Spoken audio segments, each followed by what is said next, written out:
Hi, my name is Phyllis Caudill, and I'm the Vice President of Philanthropy at Christian Appalachian Project. I actually moved next door to CAP. That's how I became associated with them and came to know about them. And a neighbor came by and asked if I wanted to do some temporary work, and I went over and talked to him, and I was hired immediately to do some temporary work. I wanted to do part-time, but, they let me know that you have to work 8 hours a day at CAP. so I did full-time, temporary for a few months, and then became a full-time employee, and I've been there 32 years. I came in and I worked in data entry, where you key in the donations for a few months. And when I actually became a permanent employee, I went to accounting and worked there for about 5 years. Well, the building was sort of a maze, right? And so you kind of had a warehouse in the middle. And at one time, administration was over on one side, and then your programs and your development department were on the other side. So Mike McLaughlin was there when I came, and he had really long legs and a fast pace. So he wanted to talk to me about something, and we'd kind of start over on one side, and we'd be going through the warehouse, And one day I just said, your legs are twice as long and your pace. I said, I'm having to take about 4 steps to your every step. And he, so that was our joke, that he would have to slow down a little bit. And it was quaint, right? It was a grassroots kind of organization in those days. I still say there is some of that. There's still some of that, even though we've evolved and we're a lot bigger now. But yeah, the Miss Betty was hilarious. Rodney was in the letter shop, and people were always, playing jokes on each other in the letter shop. And people would drive up and drop stuff off, and so you'd be assigned every now and again to go open the bags and see what was in the bags. And in those days, they had just hard copy position descriptions that they put in your box. And a position description came along for acquisition manager in development or philanthropy. And I said, I think I can do that. And I applied for it and got it, and went to direct mail. I did acquisition. That's getting new donors in the door. I did renewal, a little bit of digital, telemarketing, all the things that are direct response related.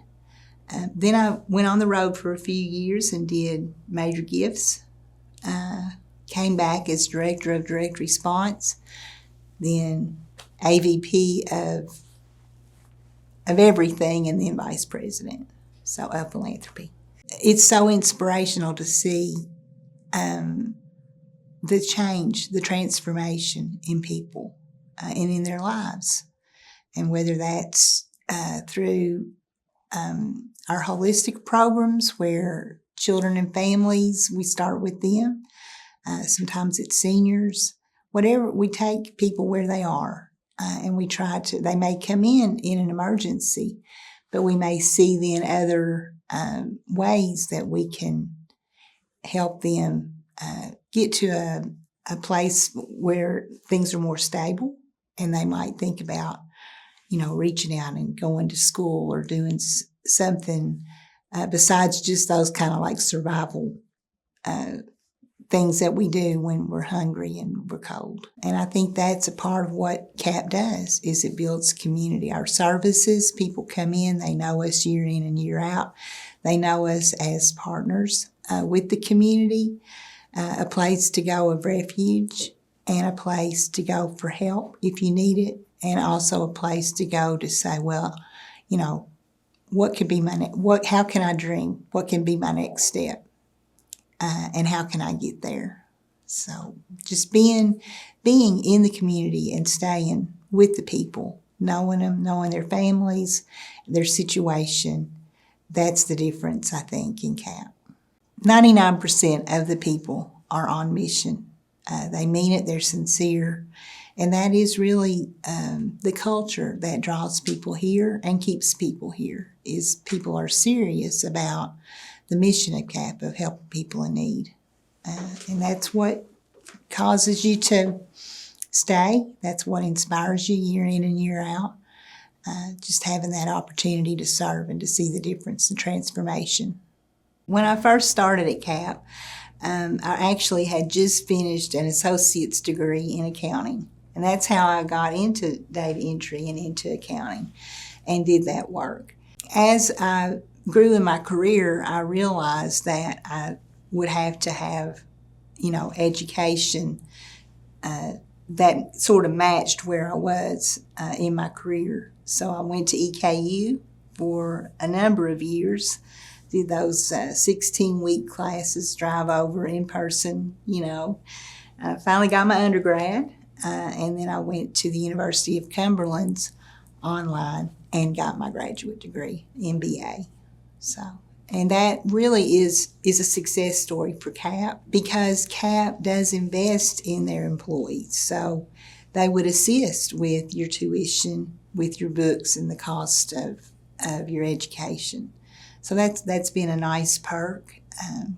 But I did do that, and it was it's different when you're a non-traditional student. But I always had a lot of support around me. My daughter got her graduate degree at the same time that I got mine. It's kind of a big deal. It took a long time. I kind of always am looking for opportunities for CAP. That's why I think the success in philanthropy is because we're curious there. And so we're open to new ideas and new ways of marketing and doing things.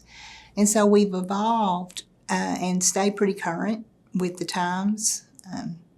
I'm looking at the metaverse right now. So there's always something new. And Bill Begley was the vice president of philanthropy back in the day. And he asked me why I came to development. And I said, well, a spreadsheet is good therapy. And I love a spreadsheet. I'm also a curious person, and I like to be with people and, trying new things. And he said, Phyllis, you'll never be bored in development. And he was right. I never was bored there. So people think that you're a fundraiser, that's a really hard job. Actually, what fundraising is, it's just connecting people. And so if someone has shown that, they have an interest in the organization, there's more they want to do for the people in need in Appalachia. You're being able to go and talk to them, see, just like today I was talking to a guy and he was like, I'm really worried about homeless people, and so what are the programs that I can get involved with that I can earmark my donation for that? So those are the kinds of people that you're meeting. And a lot of times it may be a company that has a skill set. We have companies that'll fund a project, and they'll also come and bring their workers and volunteer and work on that project. So all of that is just seeing where God's working in people's lives and helping them connect with the work that's happening at CAP. So, yeah, that's what fundraising is in a nutshell. I would say, well, there's a couple of programs that really were impactful for me. One was Suzanne Fenton. She and I went down to Jackson County, and there was a 16-year-old girl who had a baby in a trailer, and just down the hill from her grandmother lived. And she had a child who she knew had some developmental delays, and she just did not really know what to do. So Suzanne went in there and she would help her do exercises. She'd get the child, because really the child was, they were protecting it. They felt like, so it was resting a lot, right? And so, they'd wrap it up good and they'd hold it and all the things. But Suzanne began, doing those things that would stimulate that child's mind, things with touch or taste, hearing, just different things that would surprise you. And the mother, in between the visits, would actually work with the child. She took it seriously. So one day, it was a little boy, and he had a scooter, and they had put cornmeal on the floor, and they said to walk across the cornmeal, to them. And he looked at it, and he looked at them, and he looked at his little scooter. So he went and got his scooter, and he drove over it to them. And I just thought that was so, okay, he didn't walk on it, but he was thinking way ahead, And so that to me was a transformational story, that you saw him up and seeing a situation and even thinking, oh, how can I get around that now? And so that Suzanne is just, she's done so much for people in need and for children who have those delays. And she's taught that in other countries. She's taught it in churches here. She's just really a legend. I guess the other one is our seniors. Lots of stories about seniors, and you'll find their creativity, and you'll find their industrial strengths, and survival strengths. You remember Cliffy Strong? And so she would sell her carvings. And you would go to her house, and she'd be like shelling walnuts and a lot of things that, to sell. So she had a lot of things that she would say, what is in my environment, that I can access, and how can I, make a living from what's right here in my midst. So just lots of ideas of survival, really. For her, I had a donor that wanted to do something for her. And so, they repaired her bathroom. Her bathroom was not in good shape. So now she had a bathroom, and then they put a back door on her house. So it's simple things like that that make a huge difference for a person who's senior, living by themselves, and trying to survive. So sometimes it's just taking someone to the doctor. It's bringing food to them. It's sitting on the porch with them. Whatever that is, that helps them get through another week or another day. That's the reason you stay, right?